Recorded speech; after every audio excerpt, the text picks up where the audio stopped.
Nahawakan ng hindi maingat na estudyanteng babae ang kamay ng lalaki, dahilan para madulas ito at gumawa ng mahabang guhit sa drawing. Nang makita niyang tila galit ang lalaki, kinuha ng babae ang pambura para burahin ang guhit na iyon. Ngunit, mas lalo lang itong kumalat. Nagalit ang lalaki at hinabol ang babae. Kinagabihan, habang nakatulog ang lalaki sa mesa, palihim na kinuha ng estudyanteng babae ang drawing at ginamit ang correction pen para takpan ang guhit na iyon. Ang pangalan ng babae ay Ko Kyun-soo, isang estudyanteng laging nangunguna sa lahat ng malalaking pagsusulit, samantalang ang lalaki naman ay si Choi Woo-ong. Dahil sa kakulangan ng ambisyon, ang kanyang akademikong pagganap ay laging nasa huli. Ang unang beses na nakita ni Ko Kyun-soo ang pangalan ni Choi Woo-ong ay sa aklatan. Sa bawat pagkakataon, napakaraming libro ang kanyang hiniram, ngunit nanatili siyang nasa pangalawang pwesto, at ang taong pinakamaraming nagbasa ng libro ay si Choi Woo-ong. Noon, naisip ni Ko Kyun-soo na kakaiba si Choi Woo-ong. Samantala, ang unang beses na nakita ni Choi Woo-ong si Ko Kyun-soo ay sa seremonya ng pagbubukas para sa mga bagong estudyante. Si Ko Kyun-soo ang kumatawan sa mga estudyanteng may natatanging tagumpay at umakyat sa entablado para tumanggap ng parangal. Tumango si Choi Woo-ong at ngumiti ng palakaibigan sa kanya, ngunit si Ko Kyun-soo naman ay tumalikod na may paghamak. Naisip din ni Choi Woo-ong na napakakaiba niya. Para makapag-shoot ng documentary tungkol sa pinakamatalino at pinakamababang ranggo na estudyante sa paaralan, napilitan silang dalawa na umupo sa isang mesa. Ang kanilang mga saloobin ay hindi naging masaya nang umupo sila sa mesa. Agad gumuhit si Ko Kyun-soo ng hangganan, at kapag lumampas ang gamit ni Choi Woo-ong sa linyang iyon, agad itong itatapon ni Ko Kyun-soo. Dahan-dahang hinila ni Choi Woo-ong ang kanyang mga gamit pabalik sa kanyang pwesto, at kasabay nito ay itinulak pabalik ang aklat ni Ko Kyun-soo na lumampas sa hangganan. Pagdating ng tanghalian, hindi sinasadyang natalsikan ni Choi Woo-ong ng sausage, si Ko Kyun-soo. Galit na pinunasan ni Ko Kyun-soo ang taba sa kanyang damit, at pagkatapos ay piniga ang chili sauce para matalsikan si Choi Woo-ong bilang paghihiganti. Sa klase, masiglang sinasagot ni Ko Kyun-soo ang tanong ng guro. Si Choi Woo-ong, na walang naiintindihan, ay nagsimulang matulog. Sa gabi habang nagbabasa, biglang tumawa si Choi Woo-ong. Walang pakialam na inihagis ni Ko Kyun-soo ang aklat niya. Magkaaway ang tingin nila sa isa't isa.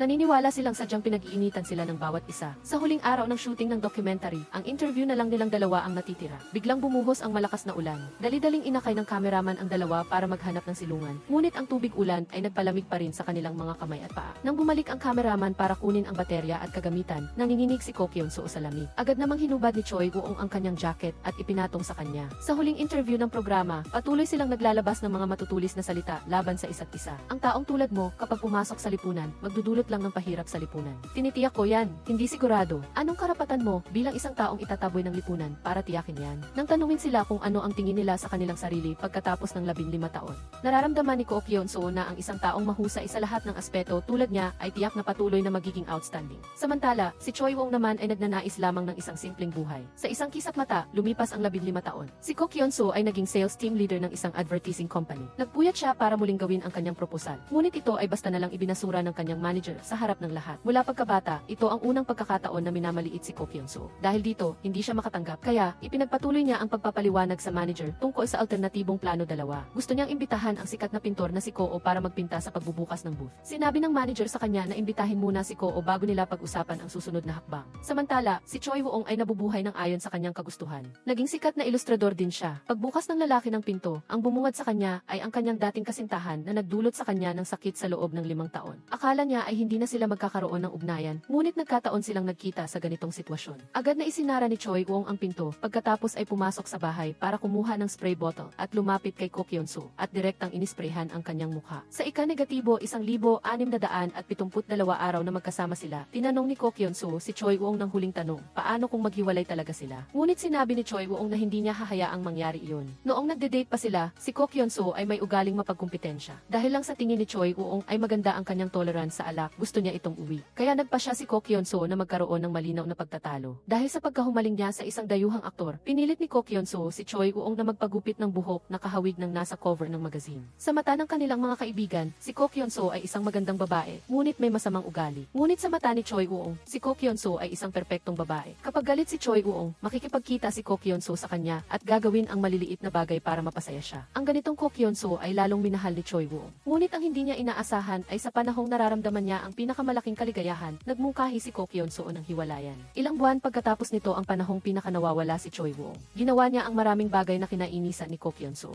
Matapos masprayan ang mukha ni Choi Woo-ong, kalmado pa ring tinanong ni Ko Kyun-soo kung balak pa ba niyang maglagay ng asin. Pumasok si Ko Kyun-soo sa loob ng bahay at umupo, tahimik na sinuri ang isa't isa. Tinanong ni Choi Woo-ong si Ko Kyun-soo, hindi mo siguro ako binibisita, di ba? Nakita niyang pinipigilan ni Ko Kyun-soo ang kanyang galit, kaya nahulaan niya na may importante itong sasabihin. Sa loob-loob ni Ko Kyun-soo ay minumura niya si Choi Woo-ong, ngunit nanatili siyang nakangiti sa labas. Nang kunin niya ang mga papeles mula sa sa kanyang bag, inakala ni Choi Woo-ong napupunta siya para magbigay ng imbitasyon sa kasal. Kinuha ni Ko Kyun-soo ang drawing ni Choi Woo-ong at mausisang tinanong kung siya ba ang sikat na pintor na si Go. Agad itong itinanggi ni Choi Woo-ong. Hanggang sa kinuha ni Ko Kyun-soo ang stolen photo sa magazine, kung saan lumitaw ang anino ni Choi Woo-ong. Dito lang umamin si Choi Woo-ong. Diretsong sinabi ni Ko Kyun-soo na ang layunin niya sa pagpunta roon ay para hanapin si Go, hindi si Choi Woo-ong. Agad namang nagkunwaring mayabang si Choi Woo-ong na ipinahiwatig na hindi niya ito tutulungan. Pinigilan ni Ko Kyun-soo ang kanyang galit at matyagang ipinaliwanag ang tungkol sa kanyang collaboration project. Matapos marinig, diretsahang tumanggi si Choi Woo-ong. Una, dahil ayaw niyang magpakita sa publiko. Pangalawa, dahil gusto ni Ko Kyun-soo na tingnan muna ni Choi Woo-ong ang proposal. Ngunit ang natanggap niya ay puro panlilibak lang mula kay Choi Woo-ong. Mausisang tinanong ni Choi Woo-ong kung bakit dumating si Ko Kyun-soo. Gayong malinaw na napagkasunduan na hindi na sila magkikita. Sinabi ni Ko Kyun-soo na kung hindi dahil sa trabaho,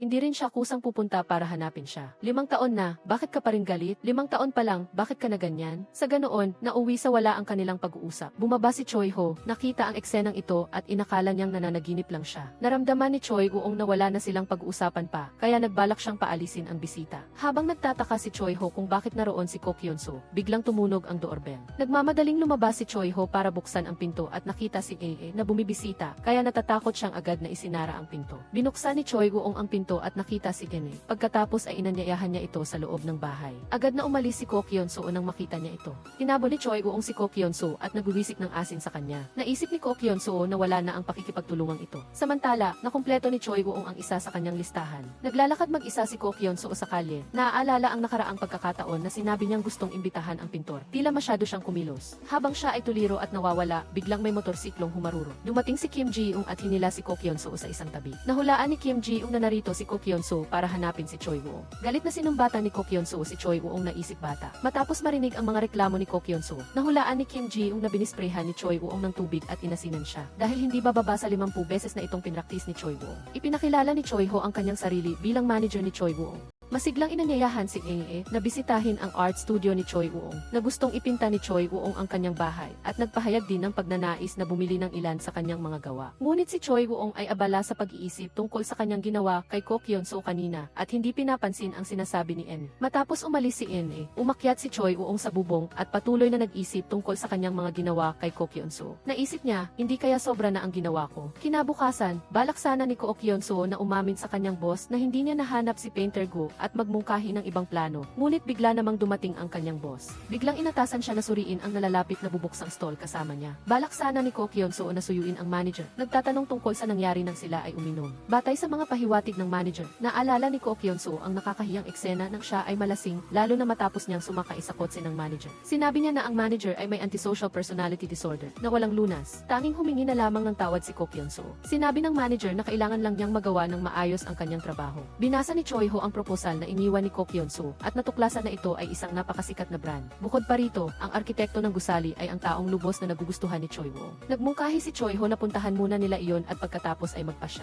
Nag-inspeksyon si Ko Kyun-soo at ang manager sa tindahan at sinimulang itala ang mga isyong kailangang ayusin. Habang nakasakay sina Choi Woo at Choi Ho sa escalator, nakita nila si Ko Kyun-soo at ang kanyang superior na nag-iinspeksyon. Agad na tumakbo si Choi Ho para habulin sila. Sinabing gusto niyang pag-usapan ang tungkol sa kooperasyon. Hindi pa alam ng manager ang pagkatao ni Choi Woo. Inakala niyang kaibigan sila ni Ko Kyun-soo at sinabi pa sa kanila na maglakad-lakad ng malaya. Ngunit pinilit naman ni Ko Kyun-soo na umalis sila. Hinila ni Kim Ji-ung si Choi Ho para mabilis na umalis, pagkatapos ay nagtago sa isang sulok. Palihim na pinagmamasdan si Ko Kyun-soo at ang kanyang superior. Naghanda silang sabay na umakyat sa ikatlong palapag para mag-inspeksyon. Habang naghihintay ng elevator, sinabi ni Ko Kyun-soo sa manager na hindi niya mahahanap ang paraan para makipag-ugnayan kay Go. Hindi inasahan ng manager na maaalala niya ang gabing inihatid niya si Ko Kyun-soo sa bahay na lasing. Sa tapat ng bahay ni Ko Kyun-soo, sinabi niya na nahanap na niya si Go at ikinuwento pa ang kanilang nakaraang relasyon. Inutusan ng manager si Ko Kyun-soo na paghiwalayin ang trabaho at personal na buhay at mabilis na tapusin ang itinakdang plano. Pagkatapos, iniwan niya si Ko Kyun-soo na nag-iisa sa paghihintay ng elevator. Nang bumukas ang pinto ng elevator, ang taong nasa loob ay si Choi Woo. Habang bumababa, biglang huminto ang elevator. Matapos tumawag si Ko Kyun-soo ng rescue, bumaling siya kay Choi Woo at pinuna ito na isip bata. Sino ba naman ang gagawa ng ganoong pagwiwisik ng asin? Naisip naman ni Choi Woo na gusto siyang hanapin ni Ko Kyun-soo, kaya ginawa niyang dahilan ang trabaho. Binalik ni Ko Kyun-soo ang tanong kay Choi Woo. Kung gayon, anong dahilan ang gagamitin niya para hanapin siya? Hindi niya layunin na kumilos ng parang bata, tulad ni Choi Woo. Sinabi naman ni Choi Woo, kung hindi ako kikilos ng parang bata, sa halip ay magiging seryoso, kakayanin mo kaya? Biglang naging mahirap ang sitwasyon. Sa sandaling ito, biglang bumukas ang pinto ng elevator. Nagmamadaling umalis si Choi Woo-ong. Inayos ng babae ang kanyang makeup sa harap ng salamin ng kotse. Ngunit nang bumaba ang bintana, labis siyang nagulat sa taong nakaupo sa loob. Sa loob ay ang kanyang kasintahan na nakipaghiwalay sa kanya 5 taon na ang nakakaraan, si Choi Woo-ong. Matapos silang magkatitigan ng matagal, mabilis na itinaas ni Choi Woo-ong ang bintana ng kotse at mabilis na umalis. Akala nila hindi na sila magkikita, ngunit dahil sa dokumentaryo na kinunan noon na biglang naging viral at maraming humihiling ng season 2, simula nang imbitahan ni Ji-young ang dalawa na magkasamang mag-shoot. Ang dalawa na naghiwalay at 5 taon nang hindi nagkikita ay biglang nagkita nang hindi sinasadya ng maraming beses. Nang pauwi na si Choi Woo-ong, sumemplang siya sa motorsiklo para iwasan ang anino at nakita ito ni Yeon-soo na naglalakad. Nang tumawag si Yeon-soo ng taxi, nagkataon namang nakita niya si Choi Woo-ong na bumaba ng sasakyan. Ang malas, nakalimutan ni Choi Woo-ong ang kanyang wallet sa kotse. Nang mamili si Choi Woo-ong sa supermarket, nagkataon na nakita niya si Yeon-soo na pauwi na at biglang nabutas ang bag ni Yeon-soo. Nang lumabas si Choi Woo-ong, nakita niya ang eksenang ito at nakita sa kanyang mukha ang kasiyahan nang makita siyang nagkakaproblema. Ngunit pagkatapos noon, nabutas din ang kanyang sariling bag. Naghinala si Choi Woo-ong na sinusundan siya ni Yeon-soo. Sinabi ni Yeon-soo kay Choi Woo-ong na kung hindi siya komportable, maaari siyang lumipat. Hindi inaasahan, si Choi Woo-ong ay parang bata pa rin. Inisip niya na pareho lang ang sinabi, ngunit si Yeon-soo ay nakapagsalita sa isang tono na labis na nakakainis. Inakala pa ni Choi Woo-ong na dahil sa proyektong iyon ng kooperasyon, sadyang nasa paligid niya si Yeon-soo. Sinabi ni Yeon-soo na magpapalit na sila at makikipagtulungan sa ibang artista. Matapos marinig ang pangalan ng artistang iyon, sinabi ni Choi Woo-ong na palitan niya ang tao. Dahil ang artistang iyon ay imitasyon lang niya. Matapos iulat ni Yeon-soo ang proposal sa kanyang superior, agad itong tinanggihan dahil pinangalanan mismo ng kliyente na si Woo-ong ang kailangan. Nakipagkita si Ji-young kay Yeon-soo. Ang layunin ay hilingin sa kanya na muling isaalang-alang ang proyekto ng pagkuha ng pelikula. Kahit na ginamit ni Ji-young ang taktika ng pang-iinis, matigas pa ring tumanggi si Yeon-soo. Nang uminom ng alak sina Choi Woo-ong at Ho, naisip ni Choi Woo-ong na sa bawat pagkakataon na nakikipag-ugnayan siya kay Yeon-soo, palagi siyang may malamig at walang pakialam na saloobin na nagpapagalit sa kanya at nagpapatalo. Kaya, sa pagkakataong ito, naisip niya ang ibang paraan upang talunin si Yeon-soo. Pagkatapos uminom, umuwi na si Choi Woo-ong.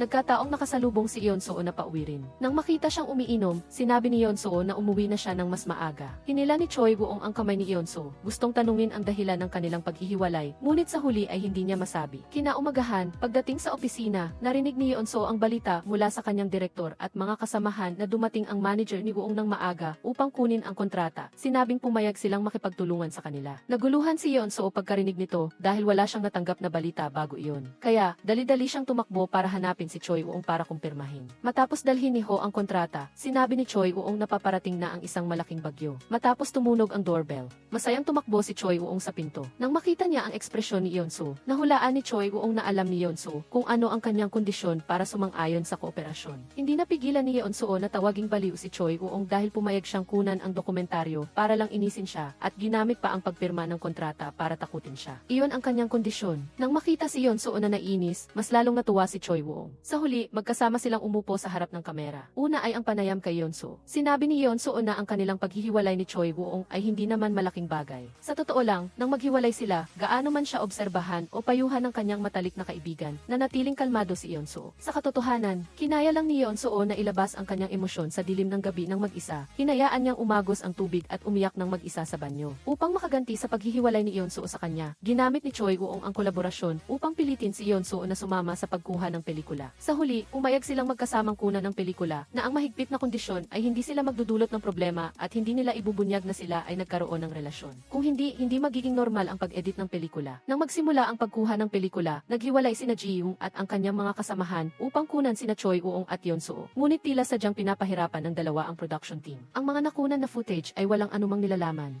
Nang i-edit ni na Ji-young at ng kanyang mga kasamahan ang footage, nalito rin sila at hindi alam ang gagawin. Wala silang mahanap na kahit anong kapaki-pakinabang na bahagi. Nagpa siya si Ji-young na kausapin ang dalawa. Umuwi si Choi Woo-ong at walang nakita, kaya sa wakas ay nakatulog na siya ng mahimbing. Sa pagitan ng paggising at pagtulog, nakita niya si Yeon-soo at inabot ang kanyang kamay upang hawakan ang pisngi nito. Pagkatapos ay sumigaw si Yeon-soo at doon lang nagising ng buo si Choi Woo-ong. Nang dalhin ni Choi Woo-ong si Yeon-soo sa art gallery, nagkataong nakita ni Yeon-soo ang painting ni Choi Woo-ong na aksidente niyang nasira. Pinangalagaan niya ito hanggang ngayon. Ito ay isang painting ng kanilang paaralan. Akala ni Yeon-soo ay ayaw mag-aral ni Choi Woo-ong, kaya kaya laking gulat niya na ngayon ay sikat na pintor na ito. Agad kinuha ni Choi Woo-ong ang painting at sinisi si Yeon-soo. Hindi lang daw niya sinira ang isang painting niya, kundi ginawa ring miserable ang buhay niya. Nagtaka si Yeon-soo kung hanggang kailan pa magiging ganoon ang pag-ugali ni Choi Woo-ong. Ngayon ay maayos na ang buhay niya, saan banda ang miserable? Hanggang kailan pa niya ito sisisihin? At saka, napagdesisyonan na rin naman nilang kunan ang pelikula, hindi ba sila pwedeng magkasundo ng kaunti? Gusto rin naman ni Choi Woo-ong iyon, ngunit hindi siya makapapayag na maging kalmado tulad niya. Naramdaman ni Yeon-soo na walang katuwiran si Choi Woo-ong. Ang hindi niya pagsasalita ay hindi nangangahulugang hindi siya nasaktan. Ang dahilan,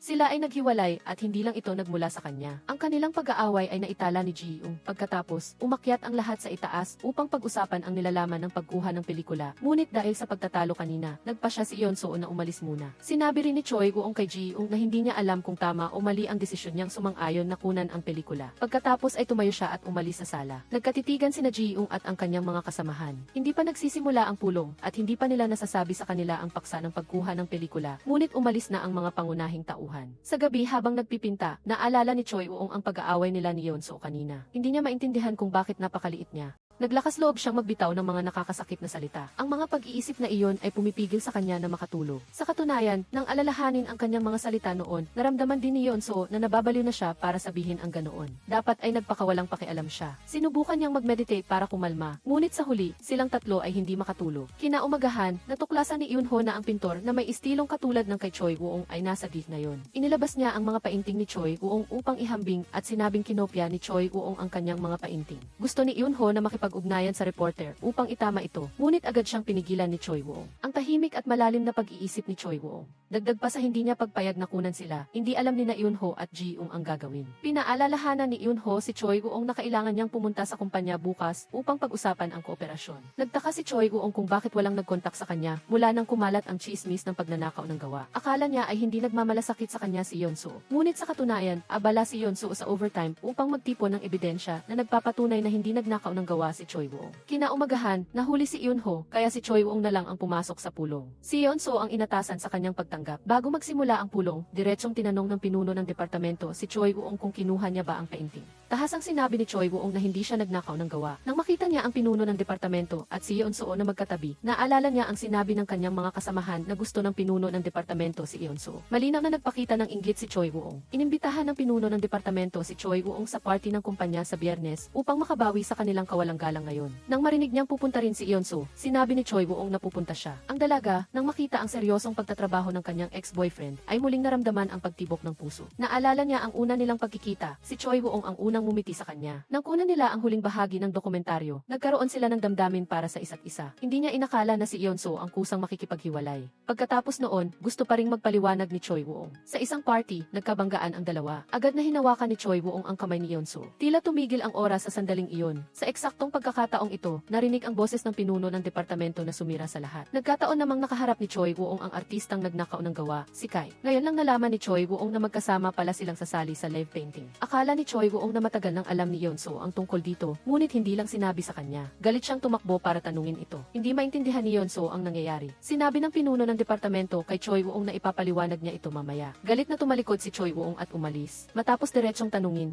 dito lang nalaman ni Yeon-soo ang desisyon ng pinuno ng departamento. Naramdaman niya na ito ay isang kilos ng kawalang-galang sa sining at sa artista. Naniniwala naman ang pinuno ng departamento na ang kailangan nila ngayon ay kasikatan at pag-usapan, hindi ang paggalang sa artista. At iniisip din niya na si Yeon-soo ay katulad niya, na kayang paghiwalayin ang trabaho at personal na buhay. Hindi sumasang-ayon si Yeon-soo sa sinabi ng pinuno ng departamento. Galit siyang umalis sa party. Pag-uwi, naalala ni Yeon-soo ang kanilang relasyon. Sinabi ni Choi Woo-ong sa kanya na patuloy niya siyang hahanapin, kailangan lang niyang magsabi ng paumanhin. Sa pagkakataong ito, gustong tawagan ni Yeon-soo para magpaumanhin, ngunit abala si Choi Woo-ong sa pagpipinta, kaya hindi niya sinasagot ang tawag. Kinaumagahan, balak sanang puntahan ni Yeon-soo si Choi Woo-ong sa bahay nito, ngunit nang sinubukan niyang tawagan ito ay hindi pa rin niya ito makontak. Naisip niya na kung ganoon na lang ang pag-ugali ni Choi Woo-ong, hindi na niya kailangang magkusa pa na puntahan ito. Pagkatapos ay lumingon siya at umuwi. Dali-daling lumapit si Eun-ho at sinisi si Choi Woo-ong. Sinabing pumunta ito sa party nang hindi nagsasabi sa kanyang manager. Tinanong ni Choi Woo-ong kung alam ba nito na siya at ang nagnakaw ng gawa, si Kya, ay magkasamang magpipinta. Sinabi ni Eun-ho na matagal na niya itong alam. Naniniwala siya na kung magkasamang magpipinta ang dalawa, mapapatunayan na ang kanyang estilo ng pagpipinta ay hindi nagnakaw. Nagmungkahi si Ji-young na kumuha pa ng ilang ordinaryong litrato ni Choi Woo-ong. Para magmukhang artist, pinili ni Choi yung napumunta pumunta sa isang eksibisyon para mag-shoot ng litrato. Matapos maubos ang baterya ng kamera, hindi napigilan ni Ji-young na kumbinsihin si Choi yung alam ni Ji-young na sa totoo lang. Hindi naman talaga interesado si Choi yung na makipag-drawing sa artist na iyon. Ginawa niya lang iyon para sinadyang magalit si Yeonsu at mukhang may nararamdaman pa rin siya para kay Yeonsu. Pagkatapos, pumunta si Choi yung upang hanapin si Yeonsu at kusang humingi ng paumanhin para sa nangyari kahapon. Sinabi ni Yeonsu na sigurado na ang kumpanya at ang pinuno ng departamento ay hihingi ng tawad sa kanya. Sinabi ni Choi yung na nakipagkita na siya sa pinuno ng departamento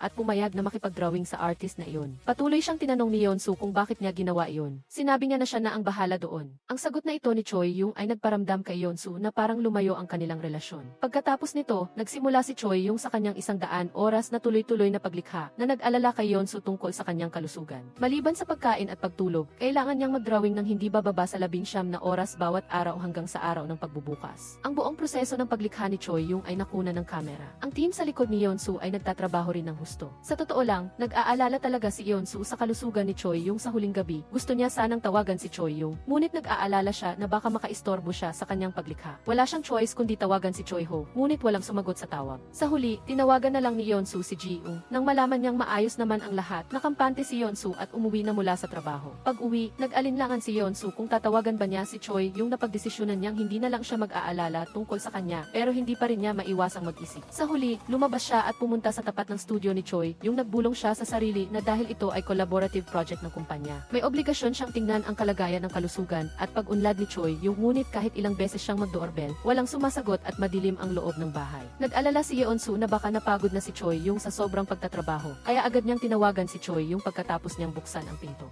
Agad na ipinaliwanag ni Yeonsu na pumunta siya doon dahil sa trabaho at inabutan niya si Choi yung ng red date niya. Sinasabihan siyang inumin iyon at magpahinga. Nang aalis na si Yeonsu, biglang hinawakan ni Choi yung ang kanyang kamay at tinanong kung gusto niyang matulog doon. Napansin ni Yeonsu na kakaiba ang pakiramdam ni Choi yung bigla siyang nawalan ng malay at sumalampak sa bisig ni Yeonsu. Pagkapasok sa bahay, nalaman niya na may insomnia si Choi yung at regular itong umiinom ng gamot para dito. Nang ibubuhos na niya ang red date tea para sa kanya, biglang nakatulog si Choi yung nang makita ang pagod na mukha ni Choi yung hindi maiwasan ni Yeonsu na maawa sa kanya. Kinaumagahan, nagising si Choi yung sa sofa. Nakita niya ang red date tea sa mesa at bigla siyang naalala na pinuntahan pala siya ni Yeonsu kagabi. Pagkatapos nito, may narinig siyang ingay. Sa katunayan, si Choi Ho pala iyon. Sinabi ni Choi Ho na kararating lang niya. Nang malaman niyang nakatulog ng mahimbing si Choi yung, natuwa si Choi Ho. Tungkol sa drawing session sa venue gayon, hindi maintindihan ni Choi yung kung bakit siya medyo kinakabahan. Bago dumalo sa opening ceremony, kinapanayam ni Ji yung si Choi yung at tinanong niya ito kung bakit seryoso siya sa pagpipinta. Nang makuha niya ang sagot na walang partikular na dahilan, napilitan si Ji yung na itigil ang panayam doon.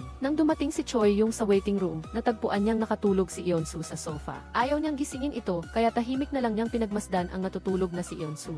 Ito ang unang beses na nakita niya ang walang depensa na si Yeonsu. Nang mapansin niyang magigising na ito, nagkunwari siyang kararating lang. Nag-alala si Yeonsu at tinanong si Choi yung tungkol sa nangyari kagabi, ngunit napagtanto niyang nag-overthink lang siya. Mukhang wala talagang maalala si Choi yung pinanood ni Yeonsu si Choi yung na nagdo-drawing sa screen at muling bumilis ang tibok ng kanyang puso. Hindi pa niya nakita si Choi yung na seryosong nagtatrabaho. Nagsimula na ang live drawing session at dumating din ang mga magulang ni Choi yung para manood. Kinuha ni Ji yung ang pagkakataong interviewin si Yeonsu. Maraming nasabi si Yeonsu nang hindi niya namamalayan at bigla siyang napaisip na masyado siyang madaldal. Napabulalas siya na akala niya hindi na magbabago si Choi yung. Hindi pa natatapos mag-drawing si Choi yung nang maghanda nang umalis ang kanyang mga magulang. Paglabas nila, nakasalubong nila si Yeonsu. Inimbitahan nila itong kumain sa kanilang bahay. Sinabi ng nanay ni Choi yung nalabis na nasaktan si Choi yung noong naghiwalay sila at hula niya na ganun din ang naramdaman ni Yeonsu. Kung may oras siya, imbitado siyang kumain sa kanila. Hindi napigilan ni Yeonsu ang kanyang mga luha at agad siyang tumalikod at tumakbo pabalik sa kwarto. Ang totoong dahilan kung bakit sila naghiwalay noon ay dahil natakot si Yeonsu na kung magpapatuloy ang relasyon nila, matutuklasan ni Choi yung ang natitira niyang maliit na self-respect. Pagkatapos ng drawing session, nakipag-usap si Choi yung sa press at pagkatapos ay tumayo na upang lumapit kay Yeonsu. Ngunit biglang dumating si ME at binigyan siya ng bulaklak. Agad na nakakuha ng atensyon ng media ang ganoong kilos. Nanonood lang si Choi yung kay Yeonsu mula sa malayo. Nakita ni Ji yung ang interaksyon nila. Hindi dumalo si Yeonsu sa project celebration party. Sa halip, pumunta siya sa bar ng kanyang matalik na kaibigan. Sinabi niya sa kanyang matalik na kaibigan na ito ang unang pagkakataon na nakita niya si Choi yung na seryosong nagtatrabaho, habang siya naman ay abala lang sa pag-aalala sa kanyang pang-araw-araw na pamumuhay. Maraming ininom na alak si Yeonsu, kaya tinawagan ng kanyang matalik na kaibigan si Ji yung. Dinala ni Ji yung si Yeonsu sa convenience store at binilhan siya ng malamig na tubig para inumin. Nang mahimasmasan na si Yeonsu, tinanong niya si Ji yung tungkol sa shooting at kung may sinabi bang masama si Choi yung tungkol sa kanya.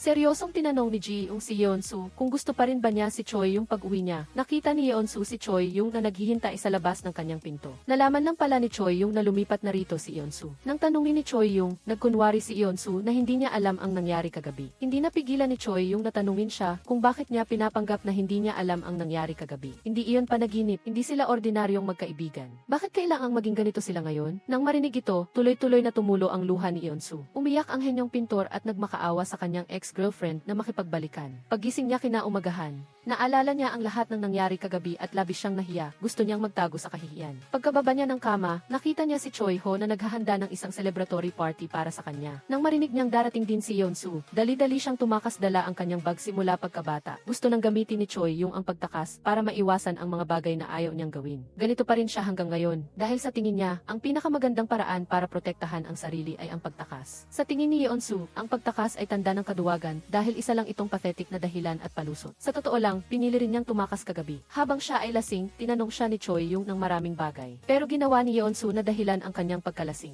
Tumanggi siyang sumagot at tumakbo papasok sa bahay. Tumakas si Choi yung sa parke. Gusto niyang maging tahimik para pag-isipan ang lahat. Si Yeon-su naman, para makatakas sa shooting, pumunta rin sa parke para pag-isipan ang mga bagay. Sino ang mag-aakala na pagkatapos lang ng 3 oras, bumalik na sa dati ang lahat. Nagkita silang muli sa library. Nahihiya silang binati ang isa't isa. Ang awkward naman. Talaga ba? Ayos lang naman sa akin ah. Nang marinig ito, tinanong ni Choi yung, nagpapanggap ka na naman ba na may amnesia hanggang sa tumanda ka? Sumagot si Yeon-su na, nahihiya ako, okay. Umiyak ako sa harap ng ex-boyfriend ko, habang lasing, kaya ngayon nahihiya na ako sa sobrang kahihiyan. Nang marinig iyon, naasiwa si Choi yung sa pagkakataong ito. Hindi niya pinili ang tumakas kundi inanyayahan si Yeon-su na kumain kasama niya. Dinala ni Choi yung si Yeon-su sa kanilang bahay para kumain. Natuwa ang kanyang mga magulang nang makitang dinala ni Choi yung si Yeon-su para kumain. Espesyal na niluto ng nanay ni Choi yung ang paborito ni Yeon-su na sondubu jjigae. Seryoso ang mga magulang ni Choi yung sa relasyon ng dalawa at pinanonood pa sila mula sa isang sulok. Gusto ni Choi yung natanungin si Yeon-su tungkol sa nangyari kagabi, ngunit patuloy itong umiiwas. Nang paalis na si Yeon-su, binigyan pa siya ng nanay ni Choi yung ng pagkain para iwi at sinabi kay Choi yung naihatid siya. Habang pauwi, patuloy na nagrereklamo si Yeon-su at hindi na ito kinaya ni Choi yung.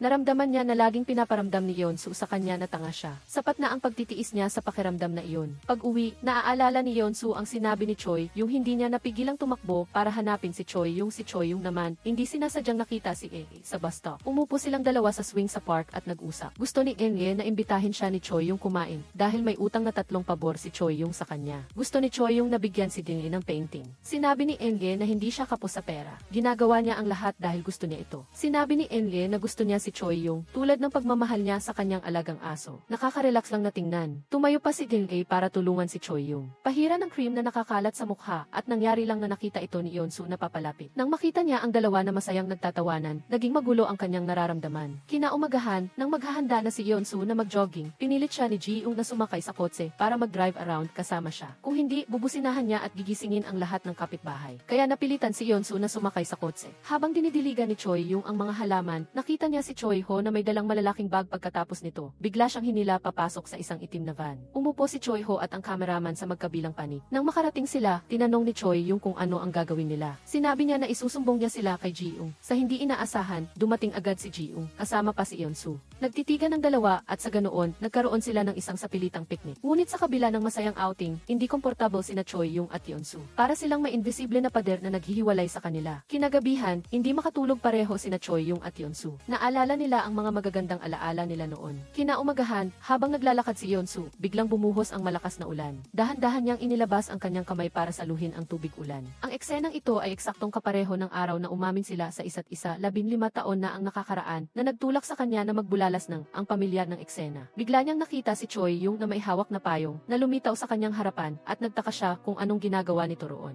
Hindi alam ni Choi yung kung paano ipapaliwanag. Ang patuloy nilang pagkikita ay dahil siguro sa isang sumpa. Ito ay dahil sinabi ni Yeon-su na hindi sila maghihiwalay. Kung sakaling mag-away sila o maghiwalay ulit, kailangan lang ni Choi yung na lumapit sa kanya ng ganito. Nagtaka si Yeon-su kung kasalanan na naman ba niya. Sinabi ni Choi yung na kahit pagod na siya, si Yeon-su pa rin ito. Nang marinig iyon, sinabi ni Yeon-su na umalis na ito, ngunit hindi pa rin gumalaw si Choi yung nang makita ito. Nagdesisyon si Yeon-su na siya na lang ang aalis. Pero pinigilan siya ni Choi yung nang makita si Yeon-su sa ilalim ng ulan, pinili pa rin ni Choi yung nabigyan siya ng payong. Dapat ba akong umalis o manatili rito? Hindi nagsalita si Choi yung. Itinulak ni Choi Guong si Ko Yeon-su at inihanda ang kanyang sarili para umalis. Biglang hinawakan ni Choi Guong ang kamay ni Ko Yeon-su Kyun-soo at hinila siya sa kanyang bisig. Sa huli, hindi niya pa rin mapigilan ang kanyang nararamdaman at hinalikan siya sa labi. Pagkatapos umuwi, hindi makatulog si Ko Kyun-soo. Ang nasa isip niya lang ay ang halik kanina. Tumayo na lang siya para ayusin ang bookshelf upang pigilan ang sarili na mag-isip ng kung ano-ano. Pagkatapos ayusin ang mga libro, tumalikod siya upang ayusin ang kanyang mga damit. Sa huli, nanatiling gising si Ko Kyun-soo hanggang sumikat ang araw.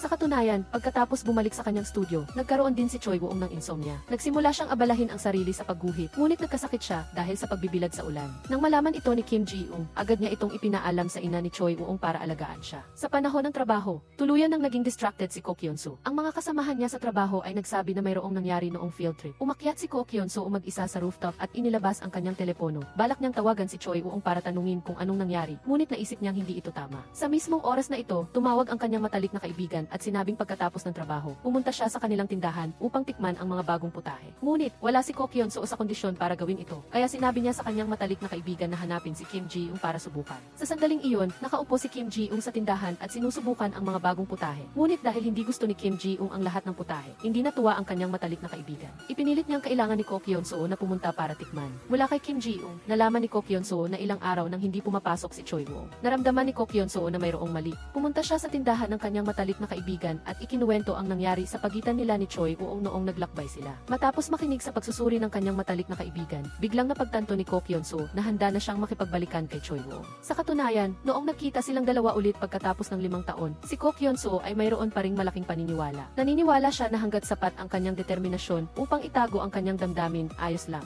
Ngunit, ang halik na iyon mula kay Choi Woo, kasama ang kanyang dahan-dahang paglapit, ay nagparamdam sa kanya ng matinding pagkalito. Hindi niya alam kung ano ang gagawin dahil wala na siyang tiwala na maitatago pa niya ang kanyang nararamdaman. Nag-isip si Choi Woo ng matagal at nagdesisyong siya ang unang tatawag kay Ko Kyun-soo. Pero biglang tumunog ang doorbell. Binuksan ni Choi Woo ang pinto at sinalubong siya ni Ko Kyun-soo na lasing. Pagkatapos niyang ibagsak ang kanyang bag sa upuan, malakas niyang sinabi kay Choi Woo na hinalikan siya nito, ngunit hindi man lang siya kinausap. Ang ginawa niya ay parang ginawa ng isang masamang tao. Pagkatapos niya itong murahin, tinanong niya si Choi Woo kung ano ba talaga ang gusto niya. Nang makita na hindi nagsalita si Choi Woo, umalis na lang si Ko Kyun-soo. Biglang nagsalita si Choi Woo at sinabing gusto niyang maging kaibigan niya. Nang marinig ang mga salitang ito, biglang huminto si Ko Kyun-soo. Hindi niya pa rin kayang ganap na tanggalin ang kanyang nararamdaman. Humarap siya at muling tinanong si Choi Woo. Pagkatapos makatanggap ng kumpirmadong sagot, sige, maging magkaibigan tayo. Nagdesisyon si Ko Kyun-soo na tahimik na magsakripisyo para kay Choi Woo. Naisip niyang, bakit hindi ako maging aktibo at mag-alok na manatili sa bahay ni Choi Woo bilang magkaibigan? Hindi umalis si Ko Kyun-soo sa bahay ni Choi Woo, kaya walang nagawa si Choi Woo kundi kumuha ng kumot para sa kanya. Pagkatapos niyang takpan si Ko Kyun-soo, umupo siya sa tabi niya at palihim na pinagmasdan siyang matulog. Sa sandaling ito, tumunog ang telepono ni Ko Kyun-soo. Kinuha ito ni Choi Woo at nakita niyang si Kim Ji-ung ang tumatawag, ngunit wala siyang intensyon na sagutin ito. Pagkatapos, nagpuyat si Choi Woo sa pagguhit. Dahan-dahan siyang umakyat sa itaas at nakita ang mga kumot at unan na maayos na nakatupi. Ngunit wala na si Ko Kyun-soo. Akala niya umalis na siya. Ngunit bigla, lumabas si Ko Kyun-soo mula sa banyo na ikinagulat niya. Pagkatapos magbatian ng ilang sandali, walang pag-aalinlangang humiram si Ko Kyun-soo ng damit kay Choi Woo. Sinabi ni Choi Woo, hindi ba't pwede kang umuwi at magpalit? Sabi ni Ko Kyun-soo, sa loob ng 29 taon, ito ang unang pagkakataon na nagkaroon siya ng kaibigan, kaya masaya siya at gusto niyang manatili sandali pa. Kung sakaling ayaw na ni Choi Woo na maging magkaibigan sila, kailangan lang niyang sabihin ito ng direkta. Hindi alam ni Choi Woo kung ano ang gustong mangyari ni Ko Kyun-soo. Sabi ni Ko Kyun-soo na kumuha lang siya ng damit para sa kanya. Sinabi rin niya kay Choi Woo na matulog na at siya na ang bahala sa sarili niya. Sinabi ni Choi Woo kay Ko Kyun-soo na sana paggising niya, umalis na ito. Pagkatapos nito, pumasok si Choi Woo sa kwarto at natulog. Ngunit, nang magising siya, nandyan pa rin si Ko Kyun-soo. Nakasuot pa nga siya ng magkaparehong damit na pang-couple nila at naghanda ng masarap na tanghalian. Ipinaliwanag ni Ko Kyun-soo na nakita niya ang damit sa aparador, kaya kinuha niya ito at isinuot. Nag-isip si Choi Woo ng iba, ngunit sinabi niya na hindi niya alam na mayroon pa silang ganoong damit. Sinabi ni Ko Kyun-soo na ngayon ay magkaibigan na sila. Kung hindi siya komportable na nakasuot siya ng lumang damit na pang-couple nila, magpapalit siya ng iba. Walang nagawa si Choi Woo kundi hayaan siya. Patuloy na binanggit ni Ko Kyun-soo ang kanilang pagkakaibigan at sinabing planong niyang manatili doon buong araw. Walang nagawa si Choi Woo kundi sumang-ayon, ngunit lihim pa rin niyang sinusubaybayan ang bawat galaw niya. Maya-maya, nakatanggap si Choi Woo ng tawag mula kay Kim Ji-ung. Ipinaalala ni Kim Ji-ung na mayroon siyang panayam ngayong araw. Mabilis na sinabi ni Choi Woo kay Kim Ji-ung na kanselahin ito at nagsinungaling siya na mayroon pa siyang lagnat. Habang kumakain, nagsinungaling pa si Choi Woo at sinabing libre siya ngayon kaya pwede silang maglaro ni Ko Kyun-soo sa buong araw. Ngunit, nahalata ni Ko Kyun-soo ang kasinungalingan niya. Magkasama silang naglaro ng video game at sunod-sunod na natalo si Choi Woo. Gusto niyang maglaro pa at sinabi ni Ko Kyun-soo na kailangan nilang magpustahan. Sa mismong oras na ito, tumawag si En. Medyo nagsiselo si Ko Kyun-soo Kyun-soo at nagtanong kung nagde-date ba silang dalawa. Nagsiselos din si Choi Woo-ung at binalik ang tanong tungkol sa relasyon ni Ko Kyun-soo sa team leader.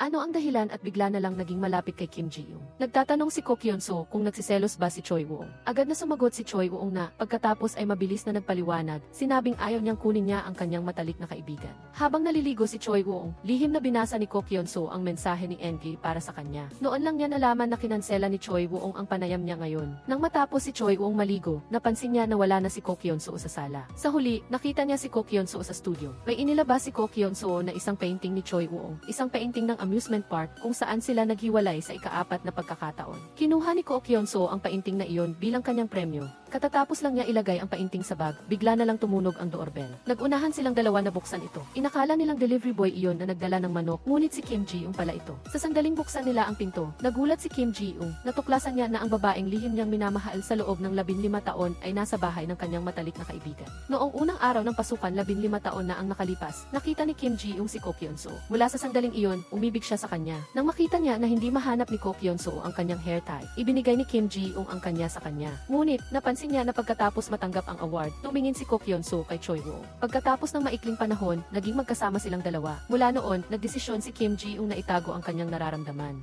Talagang ayaw niyang lampasan ang hangganan na iyon dahil ayaw niyang pumili sa pagitan ng pagkakaibigan at pag-ibig. Kaya ang tanging magagawa niya ay umiwas. Ginawa niya ang lahat para maiwasan ang anumang aksidenteng pagtatagpo. Ngunit pagkatapos niyang malaman na naghiwalay na silang dalawa, mabilis na binura ni Kim Ji-young ang numero niya sa kanyang telepono. Ano man ang mangyari, desidido siyang hindi magbabago. Sinubukan din niyang kalimutan si Ko Kyun-soo. Ngunit, ang biglaang paglitaw niya ay nagpabagsak sa lahat ng plano ni Kim Ji-young. Gayunpaman, ang pagmamahal niya para kay Ko Kyun-soo ay nanatiling kontrolado. Ngunit, sa gitna ng ulan, biglang nahulog si Ko Kyun-soo sa kanyang mga bisig. Noon niya napagtanto na kung hindi nasusunod sa plano ang lahat, siya na ang gagawa ng hakbang. Ngunit nang makita niyang nasa bahay ni Choi Woo-ung si Ko Kyun-soo, inakala ni Kim Ji-young na nagkabati na silang dalawa. Pagkapasok niya sa bahay ni Choi Woo-ung, sinabi ni Kim Ji-young na gusto niyang matulog doon ngayong gabi. Muntik nang masabi ni Choi Woo-ung na nanatili sa bahay niya si Ko Kyun-soo kagabi. Nag-aalalang minadali ni Choi Woo-ung si Ko Kyun-soo na umalis. Binuksan niya ang lahat ng ilaw sa bakuran at tinuruan siya kung paano magmaneho. Pagkatapos, lihim siyang tumingin sa likod ni Ko Kyun-soo habang umaalis siya. Ang bawat galaw ni Choi Woo-ung ay nagpaunawa kay Kim Ji-young na nagmamalasakit pa rin siya kay Ko Kyun-soo. Pagka-uwi ni Ko Kyun-soo, nakita niya ang kanyang lola na naghihintay sa sala. Naharap siya sa mga tanong ng kanyang lola.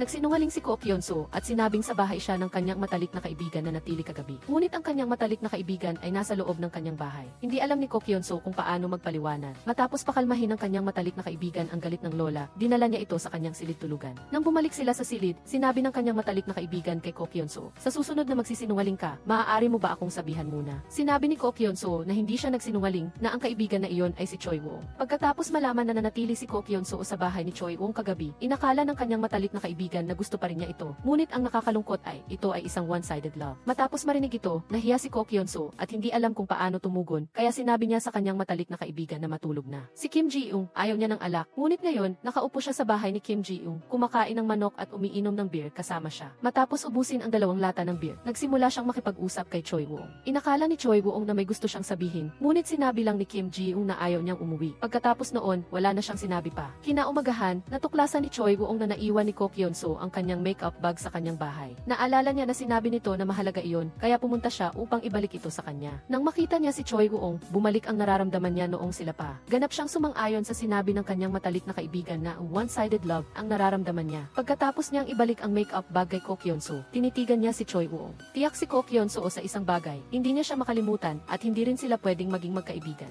Habang naghahanda siyang umamin, biglang nagtanong ang lola niya kung sino ang dumating. Pagkatapos, tinawag si Choi Woo ng kanyang lola upang kumain kasama sila. Ngunit habang nasa hapagkainan, sinabi niya, gaano ba kadesperado ang apo ko na maging kaibigan ang kanyang ex. Mas mabuti pa si Kim Ji-young kaysa sa batang iyon. Sa harap ng mga reklamo ng lola niya, nag-aalala si Ko Kyun-soo na nahihiya si Choi Woo, kaya sinabi niya na umuwi na ito. Ngunit iginiit ni Choi Woo na gusto niyang matapos muna ang pagkain bago umalis. Pagkatapos ihatid ni Ko Kyun-soo si Choi Woo, sinabi ng lola niya kay Ko Kyun-soo na nagsisisi siyang hindi niya pa sinermunan si Choi Woo. Sino ba naman ang magsasabi kay Choi Woo na pasakitan si Ko Kyun-soo? Sino ang nag-utos kay Choi Woo na paiyakin siya ng maraming araw? Sa puntong ito, sinabi ni Ko Kyun-soo sa kanyang lola ang totoo. Siya ang nakipaghiwalay, ngunit hindi hindi niya makalimutan si Choi Woo. Sa katunayan, gusto pa rin niya ito. Nang makita ito ng kanyang lola, niyakap na lang niya siya. Kinabukasan, nakita ni Ko Kyun-soo ang balita tungkol kina Choi Woo at Ng. Galit na galit siyang sinara ang kanyang laptop. Pumunta si Inge sa kanyang manager at sinabing dapat linawin ng kumpanya ang relasyon nila ni Choi Woo. Ngunit, sinabi ng kumpanya na kahit totoo na nagde-date sina Ding at Choi Woo, hahayaan na lang nila ito. Matapos marinig ito, galit na galit si In. Pagkatapos niyang makita ang balita, tumakbo si Kim Ji-young upang tanungin si Choi Woo tungkol dito. Nawalan na ng ganang sumagot si Choi Woo, kaya sinabi niya na lang kay Eunho na ipaliwanag na wala silang relasyon. Nang mahanap niya ang kanyang cellphone, agad siyang tumawag kay Eden. Sinabi sa kanya ni Gengi ang tungkol sa saloobin ng kumpanya at sinabing dapat muna siyang mag-post ng paglilinaw. Ngunit inakala ni Choi Woo na makakasira ito kay Eden. Sinabi niya kay Eunho na huwag muna magpaliwanag pansamantala. Tinawagan ng kaibigan si Yeonso at tinanong tungkol sa chismis ni na Choi Woo at Eden. Sa labas, sinabi ni Yeonso na wala siyang pakialam, ngunit habang naghihintay ng ilaw trapiko, hindi niya mapigilang titigan ang advertisement ni M. Pagkatapos makita ito, inalo pa niya ang sarili na hindi si Inki ang tipo ni Choi Woo. Ayaw marinig ni Yeonso ang tungkol sa chismis ni na Choi Woo at Nini. Ngunit pinag-uusapan ito ng direktor ng kumpanya at ng mga tao sa hintuan ng bus, kaya napilitan siyang makinig. Kahit ayaw niyang marinig, huminto pa rin siya sa tindahan ng red dates at bumili ng prutas na ito na pampatulog. Pagkatapos, walang isip niyang dinala ang red dates sa bahay ni Choi Woo. Wala si Choi Woo sa bahay, kaya sa pilitan siyang pinasok ni Eunho at sinabing maghintay siya roon para kay Choi Woo. Naghintay si Yeonso ng matagal, ngunit hindi pa rin bumalik si Choi Woo. Sa halip, si Gengi ang dumating. Dinala ni Yeonso ang red dates pabalik sa bahay. Bigla niyang naalala ang sinabi ni Gengi at labis siyang nabalisa. Kahit hindi sinabi ni Enge na nagde-date sila, nakikita ni Yeonso na talagang gusto ni Enge si Choi Woo. Sa daan pa uwi, nakapulot si Choi Woo ng maraming red dates. Pagkatapos, nakita niya ang bote ng alak na iniwan ni Enge sa pinto. Nang pumasok siya sa loob ng bahay, mayroon ding red dates. Iguguhit ni Choi Woo ang larawan ng mga red dates na nakuha niya. Kinaumagahan, nakita niya ang lola ni Yeonso sa palengke at tinulungan niya itong dalhin ang pagkain pa uwi. Aksidenteng nakita niya ang isang tumpok ng red dates sa bakuran ng bahay nito. Agad niyang naunawaan na pumunta si Yeonso sa kanyang bahay kagabi. Pagkatapos, nang dumating ang oras para kunan ang huling eksena ng pelikula, hindi pa rin mahanap si Choi Woo. Humingi ng tawad si Yeonso sa bigla niyang pagkawala noong nakaraan at sinabing hahanapin niya si Choi Woo. Sa pagkakataong ito, mag-isa siyang umiinom ng alak sa isang bar. Sa sandaling ito, biglang dumating si Yeonso. Sa wakas, nakaupo na silang dalawa at umiinom ng alak ng payapa. Sinabi ni Yeonso kay Choi Woo na hindi sila maaaring maging magkaibigan. Sinabi ni Choi Woo na miss din niya ito at matagal na siyang nangungulila rito. Ang dahilan kung bakit nagagalit siya kapag nakikita ito ay dahil gusto niya na siya lang ang gusto nito. Habang umiiyak, sinabi niya na gusto niya na siya lang ang mahalin nito. Emosyonal si Yeonso, patuloy na tumango habang umiiyak. At sa gayon, muli silang nagkabalikan matapos ang 5 taong paghihiwalay. Nang makuha ni Yeonso ang positibong sagot ni Choi Woo, bigla siyang nahiya. Kinabukasan ng umaga, tumawag si Choi Woo. Nagmamadaling tumakbo si Yeonso habang nagsusuot ng sapatos para sagutin ang tawag. Dahil dito, nauntog ang kanyang paa sa gilid ng kama. Pinilit niyang tiisin ang sakit habang sinasagot ang tawag. Pagkatapos nilang mag-usap sandali, inanyayahan ni Yeonso siyang magkita sa weekend. Nag-atubili si Choi Woo sandali, ngunit sinabi pa rin niyang libre siya. Nang marinig ang sagot ni Choi Woo, biglang nahiya si Yeonso. Pagkababa ng tawag ni Choi Woo, nasa magandang mood siya. Gusto pa sana niyang tumawag muli, ngunit natatakot siyang makaabala sa trabaho nito. Habang papunta sa trabaho, nag-usap sila ng kanyang matalik na kaibigan at sinabing inanyayahan niya si Choi Woo, ngunit parang hindi ito ganoon kasaya. Sinabi ng kanyang matalik na kaibigan na huwag siyang mag-isip ng sobra at maging matapang na lang siyang sumulong. Sumama si Yeonso sa kliyente sa isang exhibition room para kumuha ng mga tala tungkol sa kanilang mga kahilingan. Pagkatapos nilang mag-usap, inanyayahan ng kliyente si Yeonso na panoorin ang paglubog ng araw. Nang paalalahanan siya ng kliyente, napagtanto ni Yeonso na palagi siyang sinusundan ni Choi Woo. Lumapit si Choi Woo sa kanya at tinanong kung bakit gusto niyang makipagkita sa weekend. Sinabi ni Choi Woo na masyadong matagal ang paghihintay hanggang sa weekend. Dahil ayaw niyang makaabala sa trabaho nito, handa na siyang umalis. Masayang niyakap ni Yeonso si Choi Woo mula sa likuran. Naramdaman niyang si Choi Woo ay si Choi Woo pa rin ang natatanging mahal niya.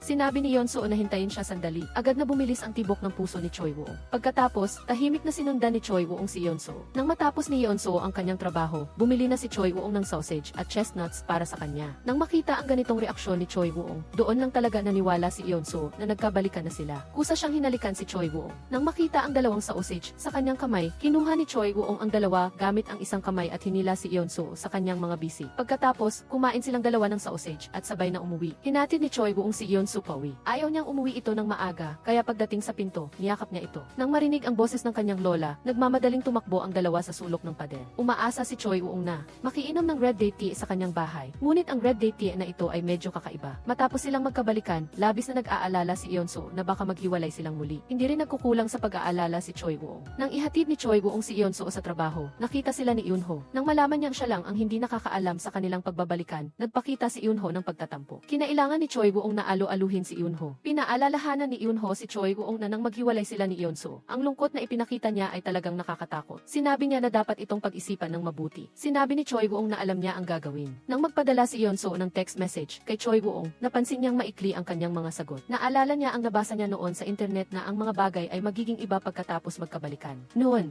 nagsimula siyang matuto mula sa mga eksperto. Pagkatapos, nang makipag-date siya kay Choi Woo-ong, nagsimulang magpakita si Yeonsu ng ibang bersyon ng kanyang sarili. Naguguluhan si Choi Woo-ong sa nakikita, hindi alam kung ano ang ginagawa niya. Sa simula, nakikiisa pa si Choi Woo-ong, ngunit sa huli, hindi na niya ito kinaya. Nagtataka siyang nagtanong kung bakit ganito siya. Kinailangan ni Yeonsu na maging tapat sa pagsagot. Natatakot siyang maghiwalay silang muli, kaya sinubukan niyang iwasan ang lahat ng pagtatalo. Sinabi ni Choi Woo-ong na maging totoo lang siya sa kanyang sarili, dahil ang Yeonsu na gusto niya ay ganoon. Kinagabihan, habang nag-uusap sila sa telepono, napansin ni Yeonsu na nasa likuran na niya si Choi Woo-ong. Mula noong naalala niya ang sandali ng opisyal silang nagkabalikan. Nagising siya mula sa panaginip at nakita si Choi Woo-ong na naghahanda upang isuot sa kanya ang isang kwintas. Pagkatapos isuot kay Yeonsu ang kwintas, inilabas pa ni Choi Woo-ong ang mga hikaw na maingat niyang pinili. Labis na natuwa si Yeonsu at sinabi sa kanya na mag-enjoy silang magkasama sa bahay ngayong araw. Nagkasama silang dalawa sa isang masayang araw. Nagbasa sila ng libro ng magkasama at nagluto pa si Choi Woo-ong ng fried noodles para kay Yeonsu. Pagkatapos nilang kumain, tulad ng ibang mag-asawa, nagdesisyon sila kung sino ang maghugas ng pinggan. Pagkatapos, sabay na nagpinta sina Choi Woo-ong at Yeonsu. Pagsapit ng gabi, sabay silang nanonood ng TV. Kapag naliligo si Yeonsu, lihim na pipili si Choi Woo-ong ng regalo para sa kanya. Nang makita niyang lumabas si Yeonsu, mabilis niyang itinago ito. Masyadong maalalahanin si Choi Woo-ong at pinatuyo pa niya ang buhok ni Yeonsu. Sa pagkakataong ito, sinabi ni Yeonsu sa kanya na natatakot siyang baka may magawa siyang bagay na makakasira sa kanilang magandang relasyon. May balak sana si Choi Woo-ong na sabihin, ngunit hindi niya nalang itinuloy. Kinabukasan, dinala ni Eunho ang mga binili ni Choi Woo-ong sa bahay. Sa pagkakataong ito, nalaman ni Eunho na ang lahat ng iyon ay mga regalo na binili ni Choi Woo-ong para kay Yeonsu. Balak sanang sabihin ni Choi Woo-ong kay Eunho na mag-aaral siya sa ibang bansa pagkatapos ng exhibition, ngunit hindi niya masabi. Habang nagtatrabaho, nakita ni Yeonsu ang dalawang tao na naglalaro ng taguan sa library. Naalala niya noong high school kung paano siya nakipaglaro ng taguan kay Choi Woo-ong. Dahil dito, hindi niya mapigilang mapangiti. Nang makita ito, nagtanong ang dalawang katrabaho kung may karelasyon ba si Yeonsu ngayon. Sinabi ni Yeonsu na hindi sila dapat mag-usap ng personal na bagay sa oras ng trabaho. Ngunit bago siya umalis, sinabi niya sa kanila na manonood siya ng exhibition ng kanyang kasintahan mamaya. Sa exhibition, sabik na naghihintay si Choi Woo-ong na dumating si Yeonsu. Ngunit sa huli, si Eun-gi ang dumating. Nagbigay si Eun-gi ng bulaklak upang batiin siya at sinabing umaasa siyang magiging tunay na kaibigan nito. Samantala, si Yeonsu ay nasa ospital at binabantayan ang kanyang lola. Sinabi ng kanyang lola na pumunta na siya at kausapin si Choi Woo-ong. Ngunit hindi niya kayang iwanang mag-isa ang kanyang lola. Sinabi ng lola na huwag siyang mabuhay para sa iba, kundi para sa sarili niya. Paulit-ulit na tinatawagan ni Choi Woo-ong si Yeonsu, ngunit hindi siya nito masagot. Bigla siyang nakatanggap ng tawag mula kay Ji-young. Magkasama silang uminom sa kanilang paboritong bar. Matapos alagaan ang kanyang lola at makapagpahinga ito, tinawagan ni Yeonsu si Choi Woo-ong, ngunit walang sumasagot. Pagka-uwi niya, nakita ni Choi Woo-ong si Yeonsu na nakaupo sa labas ng kanyang bahay. Umiiyak na niyakap ni Yeonsu si Choi Woo-ong. Iniisip na sinira na naman niya ang lahat. Inalo siya ni Choi Woo-ong, sinabing hindi mangyayari iyon. Sinabi ni Choi Woo-ong kay Yeonsu ang tungkol sa kanyang planong mag-aral sa France. Sinabi ni Yeonsu na mag-aral lang si Choi Woo-ong ng payapa at siguradong hihintayin niya itong bumalik. Hindi sila maghihiwalay. Hinawakan ni Choi Woo-ong ang kamay ni Yeonsu. Sinabing siguraduhin niyang hihintayin siya nito. Pagkaalis ni Choi Woo-ong sa bansa, lahat ay umuusad ng maayos. Maganda ang relasyon nilang dalawa, ngunit paminsan-minsan ay nag-aaway pa rin sila. Isang beses, buong araw na walang natanggap na mensahe si Yeonsu mula kay Choi Woo-ong. Sa telepono, ipinahayag ni Choi Woo-ong ang kanyang pagmamahal kay Yeonsu. Labis na naantig si Yeonsu, ngunit mas lalo siyang nagulat nang malaman na nasa likuran niya pala si Choi Woo-ong. Pagkatapos ng 2 taon, magkasama silang nagbigay ng libro. Habang nag-aayos ng mga libro sa itaas na palapag, nagtaka si Yeonsu kung kailan siya nagsimulang magustuhan ni Choi Woo-ong. Lihim na gumuhit si Choi Woo-ong ng larawan. Nang binuksan ito ni Yeonsu upang tingnan, nalaman niyang mula pa sa unang pagkakataon na nakita niya ito. Hinawakan ni Choi Woo-ong ang kamay ni Yeonsu at inalok siyang magpakasal. Magpakasal tayo. Pagkatapos magpakasal, nakatanggap na naman silang dalawa ng imbitasyon mula kay Ji-young. Dahil lang malaman ng mga netizens na kasal na sila, baliw nilang hinihiling na makita ang kanilang buhay pagkatapos ng kasal. 1, 2, 3, kami ay mag-asawa. Salamat sa inyong lahat sa panonood. Tapos na ang palabas. Hanggang sa muli, paalam.